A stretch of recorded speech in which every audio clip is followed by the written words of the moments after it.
The sentence that changed everything wasn't shouted. It wasn't even said in anger. It was whispered, quietly, carefully, right beside my hospital bed, by someone who had no idea I could hear a single word. My name is Clara Parker. I'm 59 years old, and 3 weeks ago I was driving home from a meeting when a truck came through a red light and took everything from me in less than 2 seconds. I woke up unable to move, unable to speak, unable to open my eyes.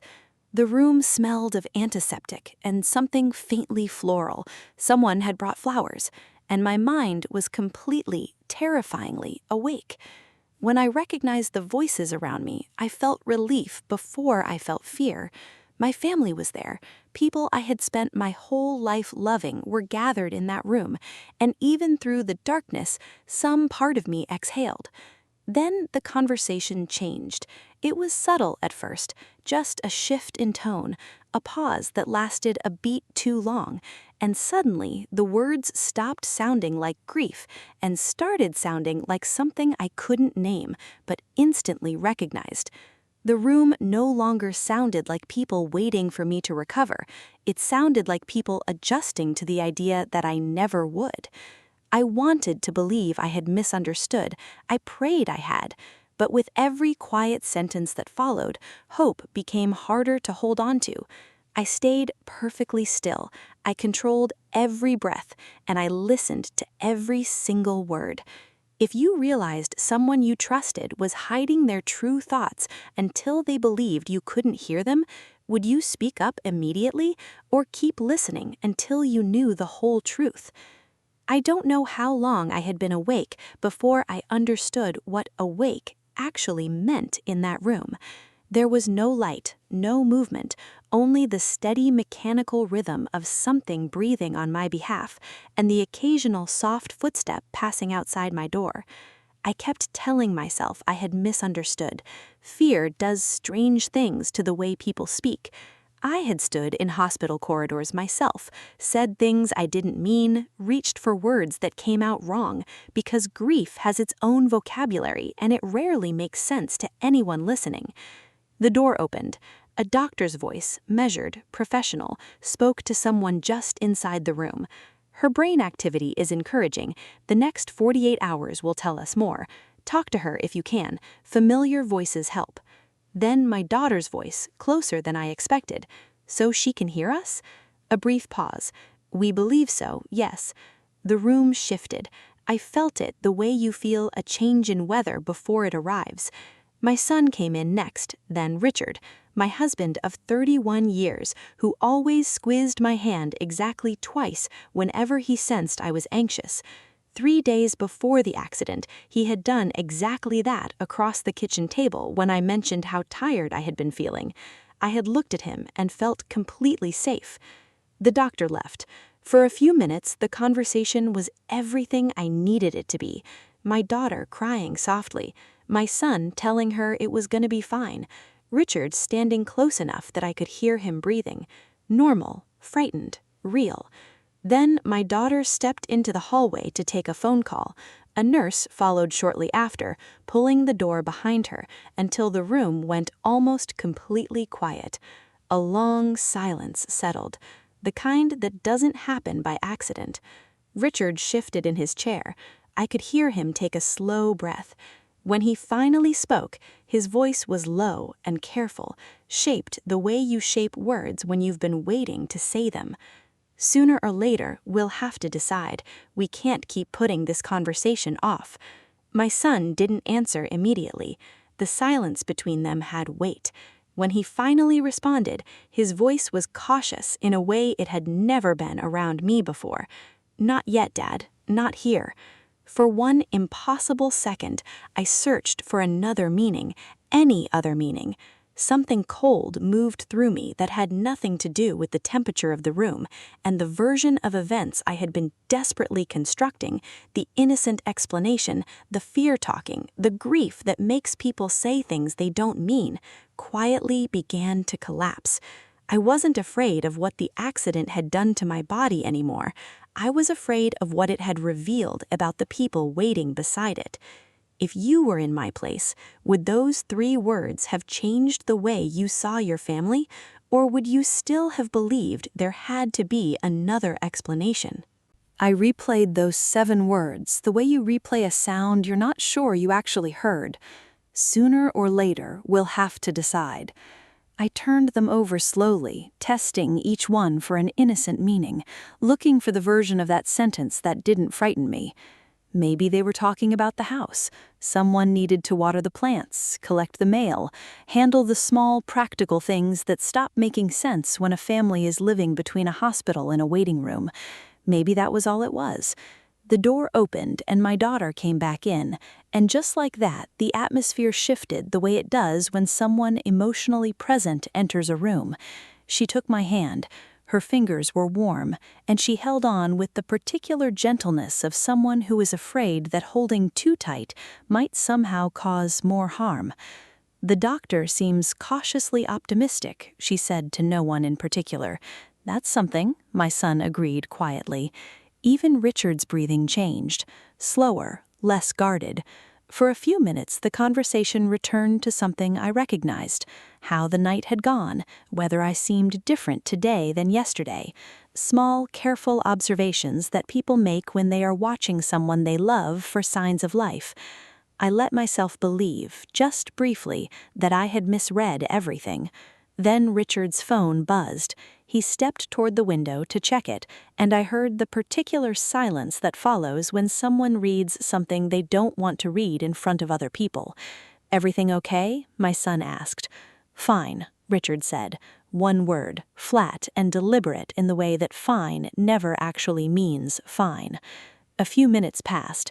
Then my son's voice, lower than before, directed somewhere away from my daughter. "Did you ever find what she kept in the office?" Richard didn't answer immediately. "Not yet." Nothing else. No explanation, no reassurance. Just 2 words dropped into the silence and left there. My son said nothing back, but I heard him shift in his chair, the slow, careful movement of someone recalibrating what they were about to say next. My daughter, still holding my hand, asked brightly about the evening nurse's schedule. She had no idea what had just been said 3 feet away from her. And I understood then that whatever was happening, it wasn't happening to all of them equally. Someone in that room knew more than the others. If you were hearing these conversations one piece at a time, at what moment would you stop believing they were innocent? The room emptied one quiet goodbye at a time. My daughter was the last to leave, pressing a kiss against my hand before whispering, "I'll be here first thing tomorrow." The door clicked shut, and for several long seconds neither Richard nor my son spoke. The silence felt different now, careful, intentional, the kind of silence people keep only when they believe they're finally alone. Richard broke it first. "The doctor was honest with me today. He said we have to prepare for every possibility." My son answered quietly, "Preparing isn't the same as giving up." "I know," Richard replied, his voice carrying a tiredness I had never heard before. "But everything Clara built depends on her. Every agreement, every decision, every relationship. If weeks become months, someone has to keep everything from falling apart." My son hesitated. "So you've already started making arrangements?" A chair creaked softly. Richard didn't answer immediately. When he finally spoke, his words came slowly. "I made a few calls, only to understand what would happen if she never came back." Something inside me cracked. Not because he had asked questions, not because he had tried to prepare, but because somewhere deep inside himself, he had already allowed for a future where my voice no longer mattered. My son's reply came faster than before. "She isn't gone, Dad. The doctors never said she wouldn't wake up. They said we have to be realistic." "No," my son answered. "They said we have to be prepared. Those aren't the same thing." Silence settled over the room again. Richard never argued. He never defended himself. And somehow that silence hurt more than anything he could have said. For 31 years, I believed loyalty meant waiting until hope had nowhere left to stand. Now I understood that some people begin letting go long before they ever admit they've stopped believing. The accident had taken away my voice, but it had given me something I had never expected: the truth. I still couldn't open my eyes, I still couldn't move a single finger, but I made one promise that required neither strength nor sound. If I was given one more chance to wake up, I would never again confuse love with unquestioning trust, and I would never mistake silence for surrender. They believed they were preparing for a future without me. They never imagined I was still there, hearing every word. If you found yourself in my place, what would stay with you longer?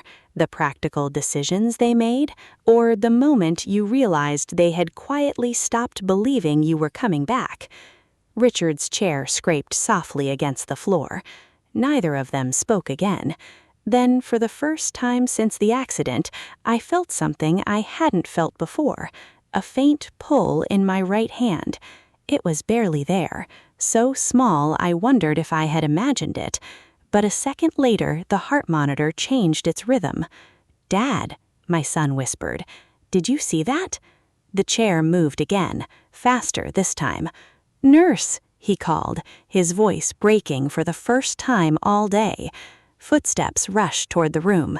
I still couldn't open my eyes. I still couldn't tell them I had heard every word, but they were about to learn something neither of them had prepared for.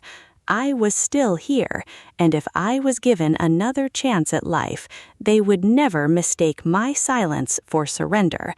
If you had overheard the truth before anyone knew you were listening, what do you think would change first, your future or the people you thought you knew? Richard's chair scraped softly against the floor. Neither of them spoke again. Then, for the first time since the accident, I felt something I hadn't felt before: a faint pull in my right hand. It was barely there, so small I wondered if I had imagined it. But a second later, the heart monitor changed its rhythm. "Dad," my son whispered, "did you see that?" The chair moved again, faster this time. "Nurse," he called, his voice breaking for the first time all day. Footsteps rushed toward the room. I still couldn't open my eyes. I still couldn't tell them I had heard every word, but they were about to learn something neither of them had prepared for. I was still here, and if I was given another chance at life, they would never mistake my silence for surrender. If you had overheard the truth before anyone knew you were listening, what do you think would change first, your future or the people you thought you knew?